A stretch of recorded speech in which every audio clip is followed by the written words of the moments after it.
This is not a test. Don't expect to be impressed. Put on your life vest. Sit down your armrest. It's time to stray from the grind. Don't take my hand, 'cause you'll find no peace of mind. Side quest. Hey everybody, welcome to Authors and Dragons Side Quest, the episodes we do between the episodes for which this podcast is named. And joining us today is a author of the Dungeon Crawler Carl series and also Dominion of Blades and Kaiju Battlefield Surgeon, Matt Dinniman. Hey, how's it going? Hey, Matt. Hey, guys. Hello. And also with us on the call are Rick Gualteri and Robert Bevan. Yeah, Hello. I didn't want to speak until you said my name, because then people might be like, "Who the fuck's that?" Yeah. Oh, and I'm Drew Hayes. Yeah, Jesus Christ. just Drew's fine. Well, I'm happy to be here. We're happy to have you. So, I think it's probably safe to say that most folks would know you from the Dungeon Crawler Carl series. I would think so. It's easily my most popular story, especially right now. Yeah, it's a damn good one. It got recommended by some of the readers on our Discord, and I picked up the first book a few weeks back and kind of blazed through and just finished number 4. And man, really, really fun Awesome. read. Oh, thank you very much. It's a lot of fun to write, too. You know, I started writing it just before the pandemic started, and that, you know, if you're going to make lemonade out of, you know, mass death or whatever, you might as well spend some time working on a book. My real job, my day job, kind of got shit canned. Oh, I can say shit, right? Oh, yeah. Okay. How dare you? Go shit wild. Oh, good, I can swear. So my day job kind of, you know, went tits up right when the pandemic started, and I've always been writing. I've been writing slowly but surely, but I kind of started throwing chapters up on Royal Road, and it was doing really well there, and pretty much been writing full-time since. So I was pretty happy to see it have a pretty good reception. Awesome. Wow. You just started this, you said before the pandemic. You're already up to book 4, and they're not particularly short. I definitely thought you had gotten, you know, the ball rolling before that, because that's a pretty good pace of content. Yeah. I started writing this in, I believe, December of 2019, and I was writing at my regular pace then, which was fairly slowly. And I started putting them on Royal Road, which was at the end of January or the beginning of February of 2020. I had about 30,000 words, and now I'm right about, for the whole series, I'm like 800, 900,000 total. I don't know. I'm not sure. But yeah. That's not slow. Well, tell that to the guys on my Patreon. But yeah, it's going on at a good clip. Yeah, that is a heck of a pace. So you're doing Royal Road, and so that is a web serial site. Correct. I Yes. post chapters there. Oh, now that I have a Patreon, I post chapters on my Patreon first, and a couple weeks later I'll throw them up on Royal Road. And once the whole story arc is done, I have to take them down from Royal Road because it's in Kindle Unlimited. But then I just put it on Amazon, and that's been pretty much what I've been doing right now. That makes perfect sense. Yeah, it's awesome to see that web series are still kicking around. It's where I got my start as well, and it's always fun to see that thriving. Yeah, there's some stories on there that have like just exploded. I didn't really have much experience with it. I people are always talking about it. I went on there every once in a while to read a few things that aren't even on there anymore, and so I thought I'd give it a try. And then one day I looked, and suddenly I had like 30 comments on one of my chapters, and I was like, oh wow, I'm getting people to actually read this. And I wasn't expecting it at all, and I was pretty happy with the results. And one of my friends, I have terrible business sense, one of my friends was like, you should start a Patreon because I bet people will pay you. And then now I have like 800 or 900, I'm not sure how many patrons, and it's pretty cool. Holy shit. Yeah, I'm fucking this up. Yeah, but you've got a pretty good reward structure on your Patreon. You have the advanced chapters. You have a lot of what looks like author engagement, if I'm kind of reading through the tiers earlier. Yeah. So, Crawler Carl, if you don't know what it's about a guy and his ex-girlfriend's cat stuck on a game show, basically. It's an alien reality show. The whole world is destroyed, and the world is turned into a dungeon. And what the dungeon is basically reality TV entertainment for the rest of the galaxy. And it's set up like a Running Man style game show where there's achievements and there's patrons on the show where if your feed is entertaining enough, they'll pay to send you loot boxes. And some of those loot boxes in the story are voted on by the alien audience. And what I do is on my Patreon, I have my readers actually vote for what's in the story, and it kind of fucks me over quite a bit. Right now, I'm trying to deal with something. Brilliant. Yeah, it's my own fault for letting. Oh my god, I but would not have guessed that level of engagement. The choices in the book do seem random at times. Always assume there's authorial intent. That is a wild challenge. I love it. Yeah. There's the third book is called the Dungeons Anarchist Cookbook, and that choice they actually voted to let myself choose for the first time, and I wrote that into the story, and then they chose something with a puppy that I had no idea what I was going to do with, and then I wrote that into the story in the fourth book, and they just chose something else in this most recent book that I'm still not sure what I'm going to do. I like painting myself into a corner. It's how I keep myself entertained when I write. And the best way to do that is let somebody else do it for me. Well, man, that seems like a heck of a good reason to check out the Patreon if anyone's a fan of the Dungeon Crawler Carl series. That is some direct ability to influence the story in a very real and meta kind of appropriate way. Yeah, that's great. I'm also a big proponent of painting myself into a corner, but I never thought about letting other people do that.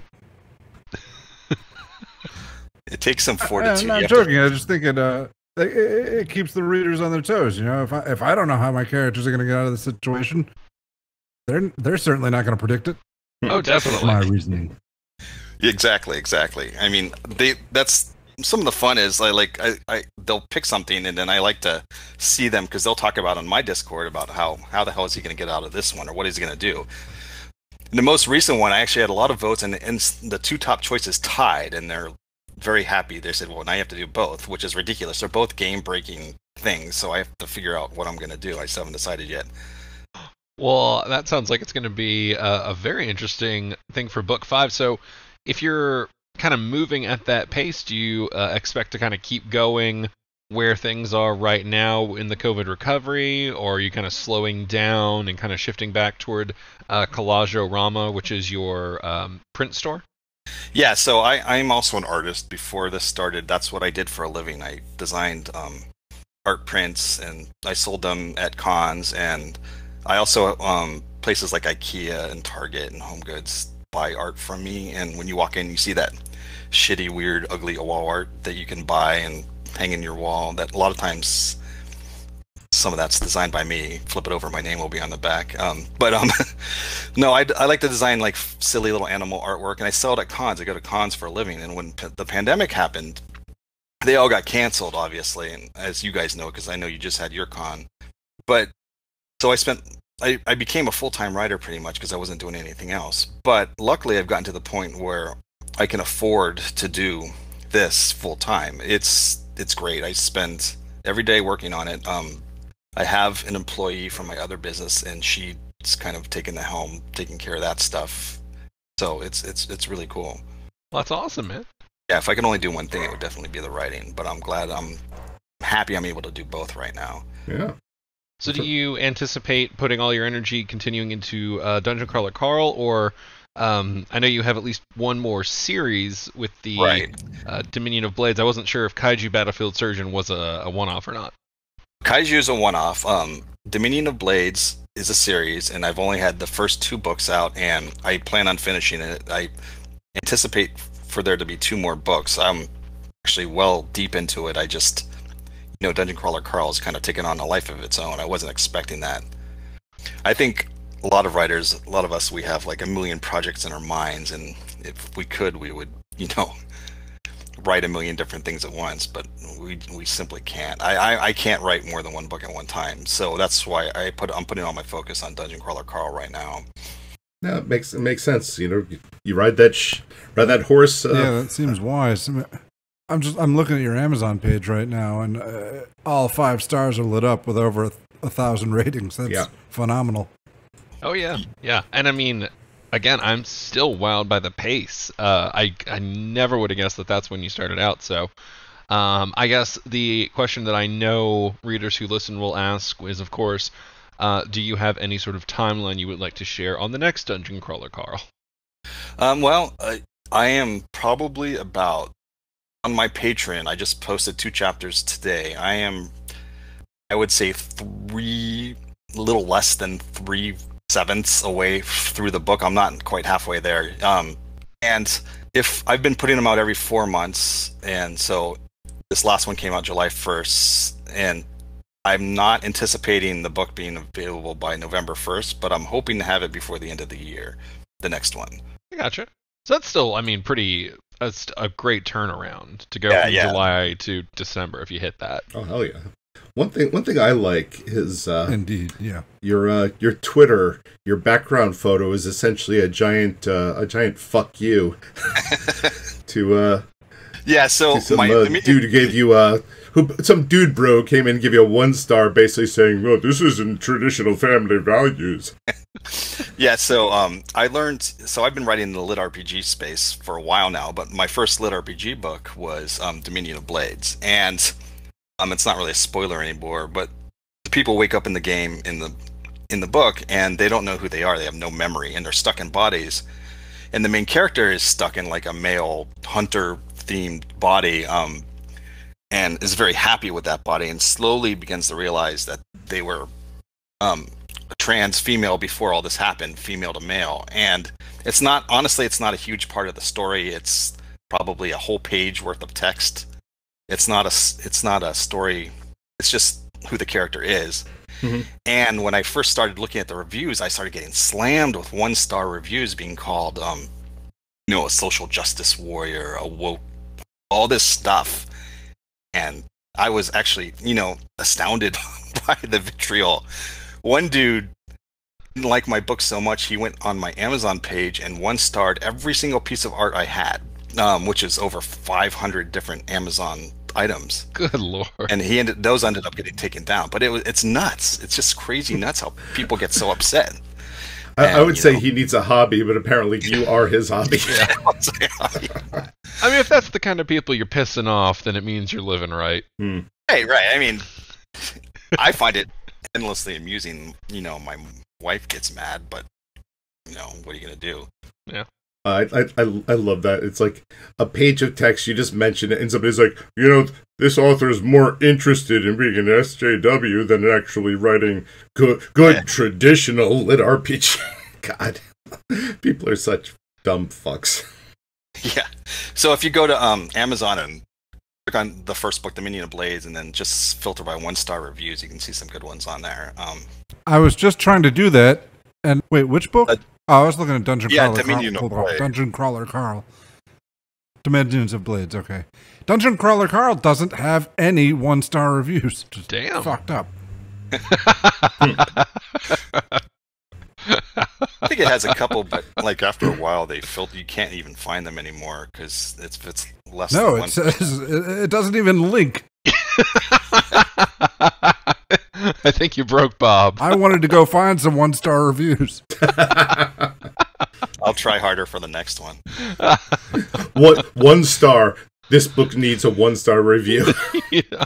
Well, the great thing about the Dungeon Crawler Carl books is there's a talking cat in it, and in the book, again, there's the audience is watching them perform, and she has access to basically the intergalactic internet. And when people complain, like on Patreon or Reddit or whatever, I've asked them for permission. I don't always should do this, but the cat will call them out specifically in the book and pretend like it's a person in the alien, internet, and we'll actually quote the review and say, I hate the fucking cat, and I hate her pet dinosaur, and it works out pretty good. Ooh, hey, what's this? For $948 for the paperback. Trailer Park Fairy Tales looks like something my speed. Yeah, so I've been writing a long time. I started off doing like the actual college writing career. I wouldn't recommend that to anybody, but my degree's in education, but for a while I majored in creative writing, and I did that whole thing where they don't like genre fiction. You try to write like serious stories, and then they yell at you when you write sci-fi or horror. But I got a few stories published in smaller journals, and I collected them all. One of them even won this fancy award. I don't remember what it's called, but I got $1,000, and I thought, wow, now I've made $1,000 writing. But that was a collection that was put out by Elastic Press in UK, who they don't exist anymore. But I was pretty proud of that. It was it's a bunch of older short stories. They're all weird stories, and the one of them was in the world's best honorable mention in the world's best science fiction fantasy that year. So that was pretty cool. Damn. Nice. Yeah. That's very cool, man. It's long out of print. I mean, I can't remember what year that came out. Like 2005. I'd say. So, are these your first, I guess, full novels, or have you put some out and tried to go through the traditional publishing? It's definitely does not read like someone who's new to writing by any means. My first novel came out in 2003, and it was called The Shivered Sky, and that was Silver Lake Publishing. That was a small press. And that I have those. They went out of business. They disappeared one day and owing me money. But Oh no! Yeah. But that is way too common of a story in small press. Yeah, right. I re-released those recently. As it was a really long book, so I split it into 3 books, and that's the Every Grain of Sand and The Great Devouring Darkness. Those are on my Amazon, but it's not lit RPG. It's about people who die, and then they wake up in heaven, and heaven's been trashed already by the invading demon army, and they have to deal with that.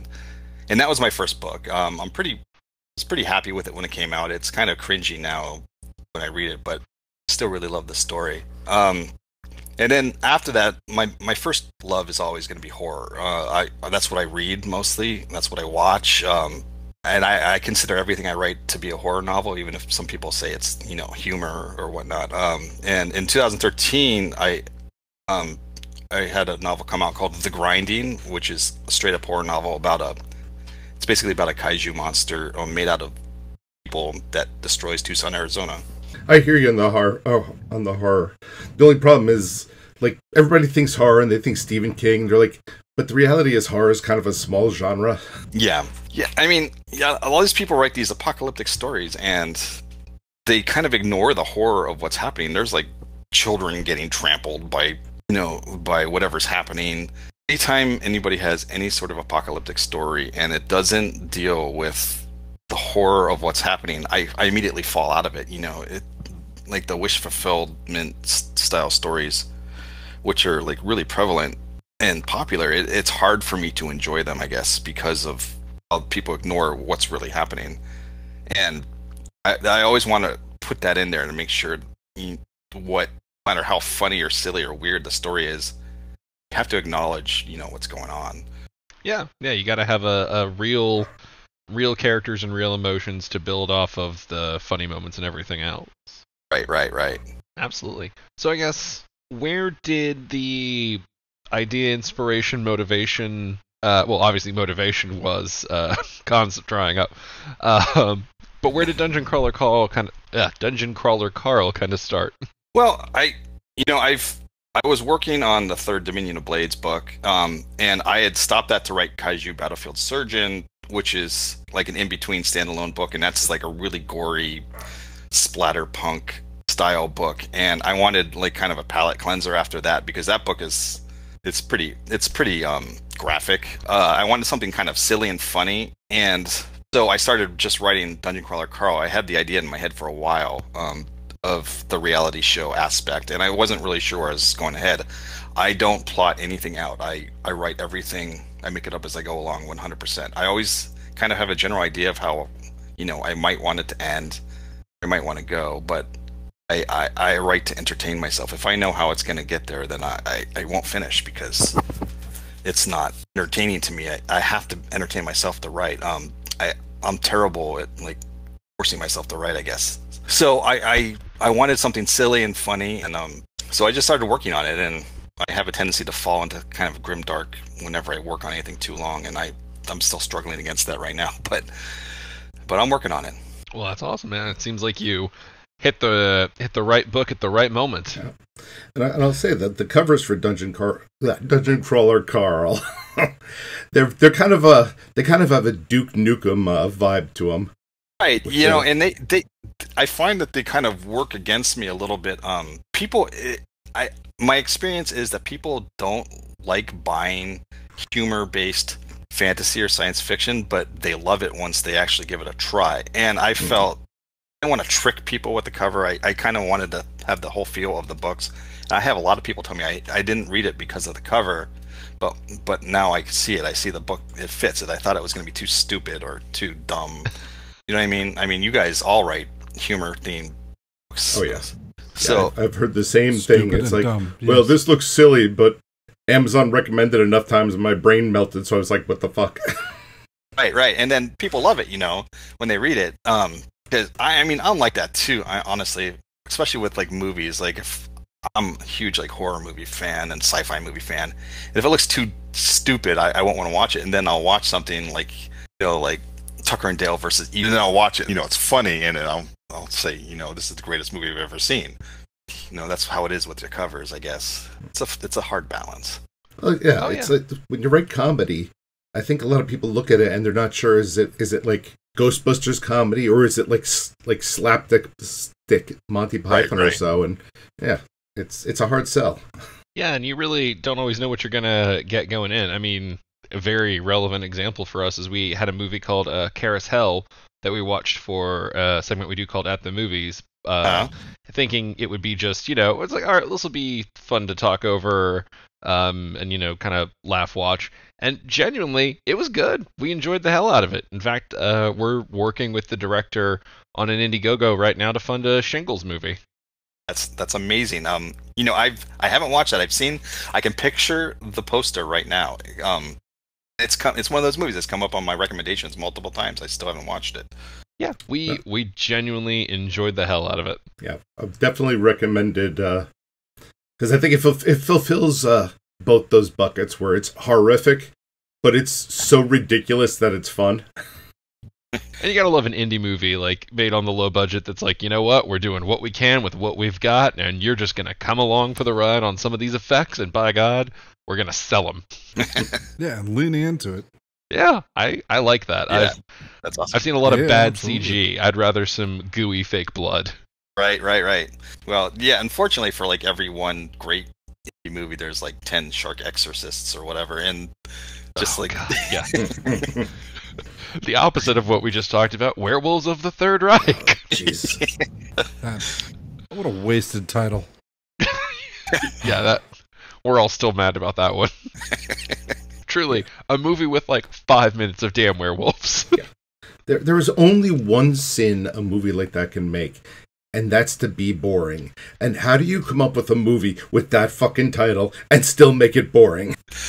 And now Yeah, we got to stop talking about it because we're going to make people interested. So what's your personal favorite thing that you've written? Probably the grinding. Well, I love what I'm doing now, and I love the playground that I've created for myself because I can pretty much come up with anything. Grinding is again, it's a horror story about a guy whose wife gets caught by a kaiju in the beginning of the story, and it's the kaiju, the monster, is made out of people. Every time you touch it, you become a part of it. So it gets bigger and bigger and bigger and bigger and bigger, and it starts trashing. It hits like a football game and starts trashing Tucson. And the guy's wife is stuck in it. He wants to get her out. He doesn't know what to do. He's not like the bravest guy in the world. And so it's not like the Blob where it eats you. You just become a part of it, and you're still aware. Right, and it takes horrible. everyone's knowledge, and everyone's mind gets connected in it, and we find out later exactly what it is and all that stuff. But I guess I like stories about small people in big things. People who, you know, I don't think I'll ever write a story about like a king who leads armies. I'll write a story about a peasant who's in the middle of an army that's or in the middle of a war that affects nations, and somehow maybe something they do will affect it. But you know, I no longer want to write anything like a chosen one sort of story. That's what Dungeon Crawler Carl is too. But you know, someone small who ends up being important. But the Grinding Story was my first real horror book. It's straight up horror. It's something I'm gonna do again, as long as I don't get hit by a bus or something. But it's by far my favorite book that I've written. No, it's something that's refreshing to to hear. I mean, I'm kind of the same way. I look at the books that sell, and trust me, I am very fond of those. But when right. people put me against a wall, it's kind of like, well, this story here, which maybe 12 people have read, technically is kind of my favorite. Yeah. Not that I'm saying only 12 people have read The Grinding. No, it's probably pretty close. But yeah, I kind of sell out with my art. What I do for my day job is I draw what other people tell me to draw. I draw pictures of cats. I design greeting cards also. That's part of what I do, and I don't want to do that with my writing too. I want to write what I want to write. I want to write not necessarily what sells well, and if those two things align, then that's awesome. I can eat tomorrow. But in the end, I don't want to. I want to be able to keep doing it and be happy about it, I guess. I respect the hell out of that. Yeah, and I mean, let's be honest. We're in an industry where there's kind of two sides of the coin. There's the people who are here because they're here to write good stories, but then they learn marketing. And then let's be honest, there's the marketers here who are basically just trying to put out a product. Exactly, and in the lit RPG genre, which I write, there's a lot of that, and you can always tell when they're in it just for the right to market folks, and it always leaves a bad taste in my mouth, I guess. 20 Books folks, which I'm going to the 20 Books conference, I'm a big fan, and their whole shtick is, write 20 books and then you can live off of, and you should be able to make about $50,000 a year and live off of it. But a lot of their philosophies are write fast, write hard, write to market, and while I can respect anybody that can do that, it leaves such a terrible taste in my mouth when artists are creating something that they're not in love with, I guess. I hear you there. It's like I respect that people can do that, but it's kind of the reason why I'm not in that group, because it doesn't it feels jive like with what I assembly do. line literature. Yeah, exactly. But I do learn a lot from them. I do enjoy going to their conferences and meeting the people and hanging out and partying and getting blasted in Vegas. But Oh, Vegas, you say? yeah, they're having a conference at Bally's. Down boy. And I love Vegas. I fucking love Vegas. Oh, Bally's, you say? Yeah. Authors and Dragons Con, been there, done that. Well, if you guys do it in Vegas again, I'll be there. But no, seriously. But yeah, the right to market stuff. Again, I don't know if I could possibly do that. Because I was showing my wife the top 100 on Kindle the other day, and it was, it's like 90% half naked dudes. Mm-hmm. The romance is really popular. She's like, you should write a romance. You could totally do a romance. And I said, I don't like reading romance. I'm not going to write one because I just don't want to. Yeah. You know what I mean? It's hard. It's a hard juggle. I don't enjoy sci-fi. It's why I don't write anything in sci-fi. Yeah. There's, different genres for everyone, but, you do generally want to have an appreciation and enjoyment for the genre that you're writing in, because there are conventions you'll be expected to hit, tonal things you sort of need to know. It's always best to sort of work in the things you love. I mean, unless you're challenging yourself, but that's kind of its own thing. Yeah. So my dad said, I hear children's books are big. You should do that. Dad, do you know what I do? Yeah. I would actually love to see Robert try to write a children's book. Now, my wife... I do. They're called shingles. Oh, no. No. How many fucks can you put in a child? A lot. My wife all the time is trying to get me to do... she talks to me every so often, and she's like, you need to write some of these billionaire romances, Right? And I'm like, I could, but I don't want to. Yeah, I mean, I bet I could rock a romance, or even one thing I might want to write one of these days is a cozy mystery, because I do like old lady mystery books with cat. or something. Might have to make it R-rated, but I guess it wouldn't be a cozy mystery then. But yeah. like just have an R-rated character in a cozy mystery. Yeah, I think that'd be a fun one. I'm happy where I am writing either lit RPG, sci-fi, fantasy, and horror, straight up horror. Yeah, and if you like what you're doing and you're doing it well, and clearly you've got very satisfied readers. Ain't broke, don't fix it. Yeah, especially if it's paying the bills. Hell yeah. Yeah. We keep touching back on love of horror. I want to circle back. What are some of your favorite all-time horror movies? We're always looking for good recommendation. It seems like a subject you're passionate about. Well, all-time horror movies. I'm a big fan of 80s horror movies. Like, I went to see like Critters when I was a little kid. I don't know if you guys have seen Critters. Oh yeah. Yeah. So and then that was probably one of the first ones that I saw, and then I just fell in love. That like the cheesy horror movies. Like, I just moved out from there. Like Maximum Overdrive, the Stephen King movie everyone hates. It's one of my favorite movies. Sleepaway Camp, Fright Night. The more popular ones like Lost Boys. The Gate is probably one of my favorite movies, the heavy metal one. I'm a big heavy metal fan too. So any music or Trick or Treat, the first Trick or Treat, any movie where the 2009 one, or was there one earlier? No, there's a 80s one. I don't remember what year it came out. But that one was the original one had, if I'm thinking correctly, had like Gene Simmons in it, and it was the similar plot. Played a record backwards and. Might have to check that out. I really liked the 2009 one. Yeah. 2009 one's good too. But yeah, I just didn't know it was a remake. Hell yeah. Yeah, I'm looking it up right now. Yeah. I mean, I can go. Anything like Joe Bob would talk about. I don't know if you know who that is. I would. All right, which is your favorite of the Leprechaun franchise? Oh God, here we go. So, the first one, that's the one, Jennifer Aniston. I really like that one. Leprechaun in Space, which is anytime they have the in space version of a horror movie, it's like it's rough. It's beyond Jump the Shark. It was so bad that I actually enjoyed it. I don't remember which. There's the one like Leprechaun in the Hood, I think, or something like that. Oh, they do that one twice, which I still can't believe they went back to that well. Yeah, it's been a while since I've watched any of them, but yeah, I actually really like the first one. I always did. I enjoy most of them. I like Warwick Davis is charming. He's fun. Like he's the most consistent element, and that's kind of what you need. Right. We did the one where they're in Vegas, quote unquote. I think Leprechaun in the Hood is the only one I'm interested in watching. It sounds nicely problematic. We'll save that for October when we do our Tournament of Terror. God.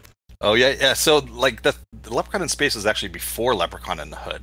Then there was Leprechaun Back to the Hood in 2003, and then there was a reboot, Leprechaun Origins, in 2014. I'm looking at it right now, and I haven't seen that one, but I should check that out. There were two. There was a one where they did like the Leprechaun as like a sort of like a monster character, and then they went back to the old Leprechaun like a few years ago where they like just tried to do a sequel to Leprechaun. There was a weird time where they were just straight up doing that with a bunch of horror movies. Like Jason did that. We're like, all right, we're pretending everything after one didn't happen. Yeah, they do that a lot. But do they ever do it well? The Jason one wasn't bad. Didn't see it. Like I did not like remake of Nightmare on Elm Street. I did not. There's this one movie called Halloween 3. A lot of people like to talk about. Have you guys seen that? Oh yeah. Yeah. So it's not in the Halloween. It's not a Halloween movie. It's a completely different movie, but they called it Halloween 3, and that one's pretty controversial in the horror community. And I think it's one of the best movies ever made. Oh, that's what I'm thinking of. Not Jason. It was the Michael Myers one that they did the full reboot purge of. Oh, you mean the Rob Zombie one where they put in a whole lot of exposition to say the Rob Zombie ones. I actually like Rob Zombie a lot more than some people do, but I did not like his remakes of Halloween.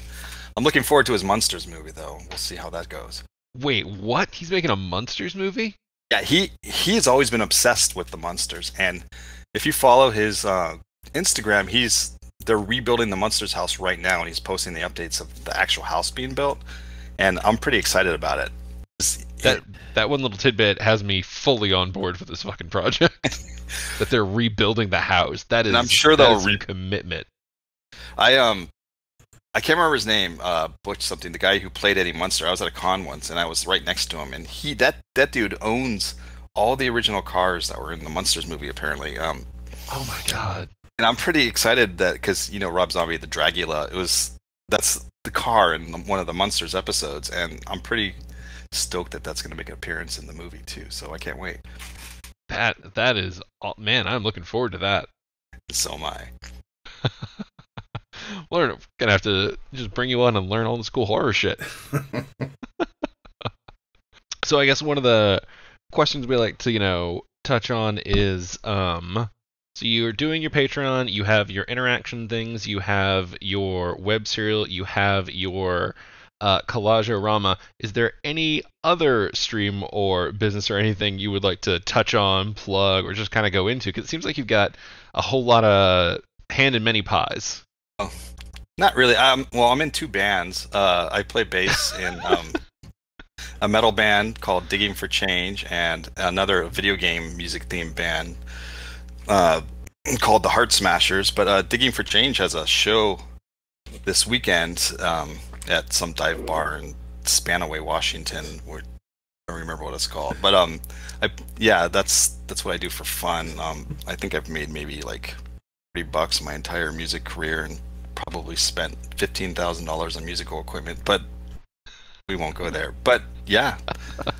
That's a hell of a not really. Oh, I guess. Yeah. Yeah, I know exactly. It's like, I'm not doing anything else. Oh, I'm in two bands.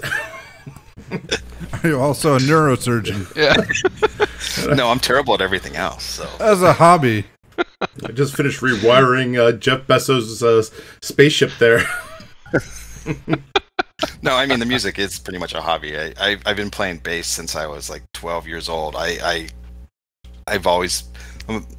was a big fan of Steve Harris from Iron Maiden, and I wanted to be able to do what he did, and so my mom got me lessons, and I've been in bands ever since. That's awesome, man. Nice. John Hartness will be sad he missed this one. He is also big into music and metal. We'll have to savage him for his poor timing. Oh wait, tell us you're into wrestling too, because that'll really bug him. I like wrestling. I pepper a lot of wrestling little bits throughout Dungeon Crawler Carl. I had a whole thing on King Kong Bundy in there, but I don't watch it anymore. I was, as an '80s kid, I watched a lot of, like, when it was WWF. I watched a lot of that stuff back then. I like Jake the Snake Roberts and that sort of stuff, but I don't watch it anymore. Unfortunately, I haven't really had the time. It's a lot of investment. It basically is the equivalent of keeping up with multiple soap operas. It is. And I don't mean that pejoratively. It's just there's a lot of storyline. Yeah. My wife, she watches like 90 Day Fiance, and that's like and she's always watching it, and it's like this whole universe. It's like nice. I told her once, it's like wrestling. There's like 30 different couples going on at once, and all these different stories, and it's so much of an investment to watch something like that. Yeah, that's dedication, Yeah. and I just can't keep that many things in my brain right now. Like these days, it's just like all I've got, all the bandwidth is going to the books, and like the 3 other plates I can keep spinning. Right. So I did want to ask you about I guess, how did you get into doing prints and greeting cards and whatnot? Because that itself is a pretty unique career path. Yeah, so I worked at a daily newspaper for years. I lied about knowing Photoshop to get the job. It was about an obituary editor, and I didn't realize you needed Photoshop to do the job. I also didn't realize it was going to be a sales position, but that's a whole other story. An obituary editor was a sales position? Those obituaries, at least they were. I don't know how they are now. Murder for hire? You pay by the line for those obituaries. So when you see a long ass obituary in a newspaper, then that person had money, or someone was really mad at them.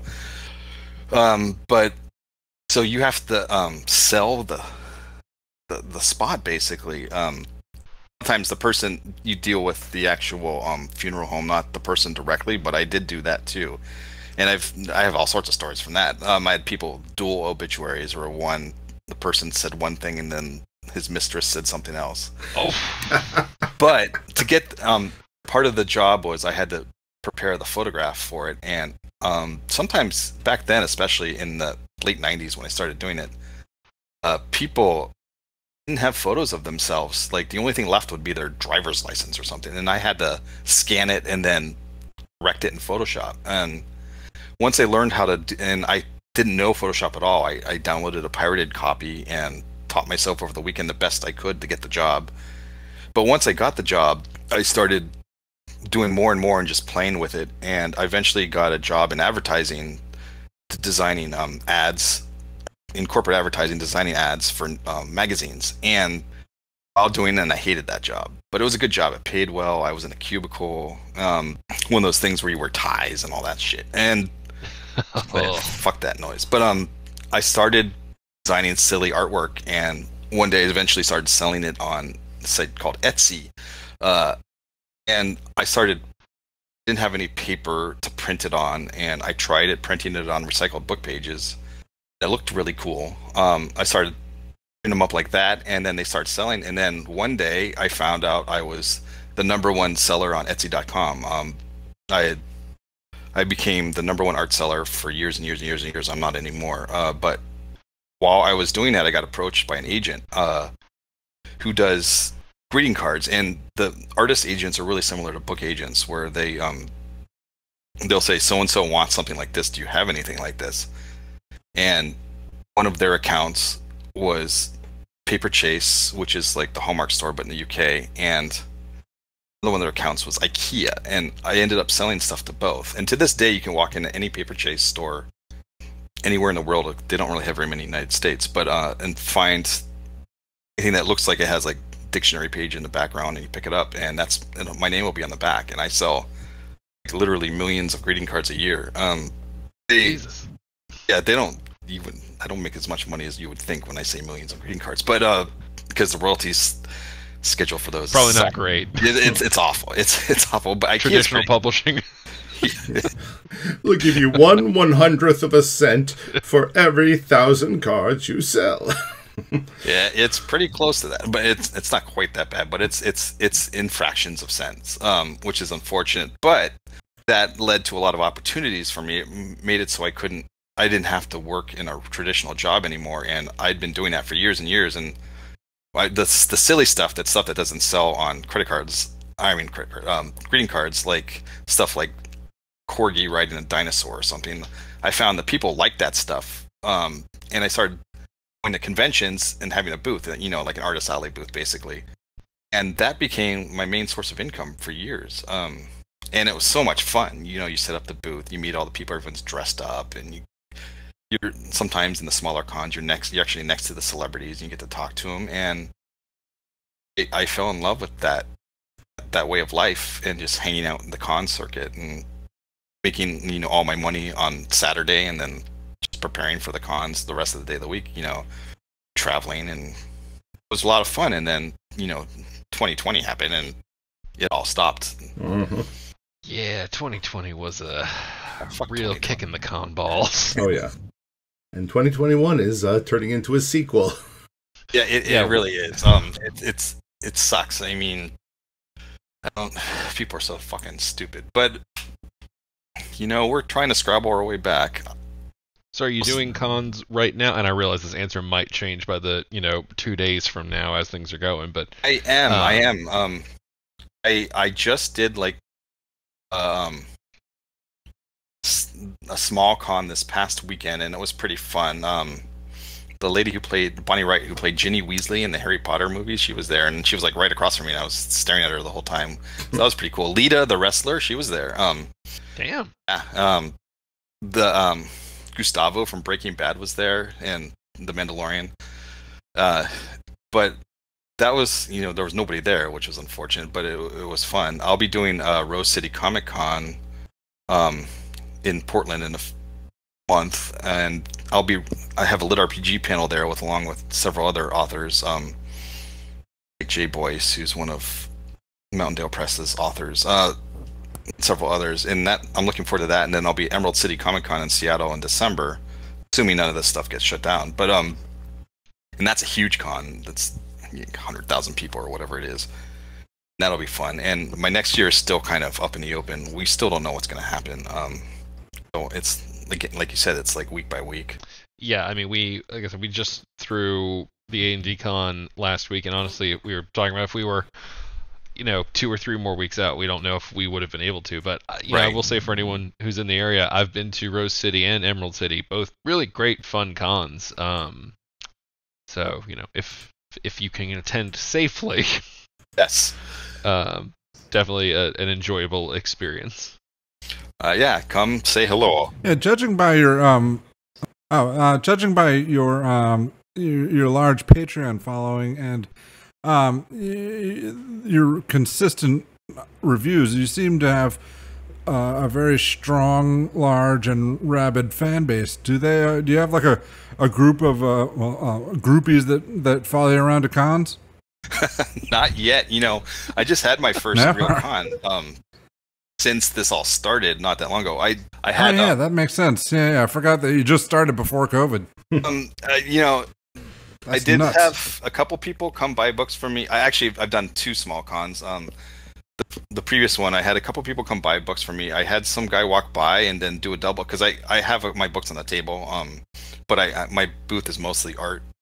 Still, I've never done like a convention where I'm just selling my books. I don't even know how to sell books face to face. But I had my books on the table. My guy walked by and did a double take. He's like, "I just finished reading this. Why do you have these?" And I said, "Well, I'm the guy who wrote them." And he was just as flabbergasted as I was that somebody out in the real life had read something that I'd written. Yeah, seriously, I was just looking for Corgi on dinosaur art, and you're also this guy? Yeah, exactly. Yeah, so, we'll definitely put a link to the Collage-O-Rama page in the podcast description because the art on here is really fun. It's collageorama.com. It'll take you to my Etsy page. Yeah, it's the other way around. That because I've sold hundreds of thousands of prints, especially through IKEA, and I have a lot of the other that happened the other way around. Like I read this book, and then in the back of my book I have a link to my art, and he's like, "And I have your X print on my wall. I've had it on my wall for a couple of years now, and it's just by coincidence." So that's pretty cool. Man, you're just like racking up the artistic skills and following. It's all fake. I'm just making it up as I go along. By the con next year, they'll be having you do concerts in the middle of them too. Well, that's my other band's plan. Honestly, that's the only reason why they let me be in them. They want to be a con band. Is that a thing? Are there? Yeah, there's a few bands. Some Crypticon is a horror convention. They always have like the same couple bands play, and they're like industrial metal bands. But my other bands, the Heart Smashers, that's what they want to do is the cons and be the con band. They'll have a party because a lot of times they'll have parties at night, and then the band they're making a comic book for it and stuff. Damn, that's a pretty cool idea. And you said that one was video game themed, so that makes sense for a convention circuit. Yeah, the guitar player, he uses a real life Game Boy as like the sound chip in it for his guitar. It's like 8-bit. It's kind of cool. It's a work in progress. I like it. That's commitment. I was gonna say, it sounds like you got like a one-man con thing going on here. Man, I could never run a con. I mean, I know you guys. I don't know how you do it. Because I deal with the guys who run cons all the time, and they're always harried and overwhelmed. It's a very simple secret. We make John do most of it. I need a John. That came out the wrong way.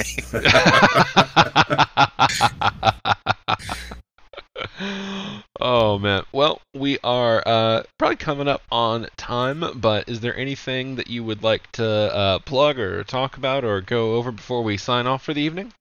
No.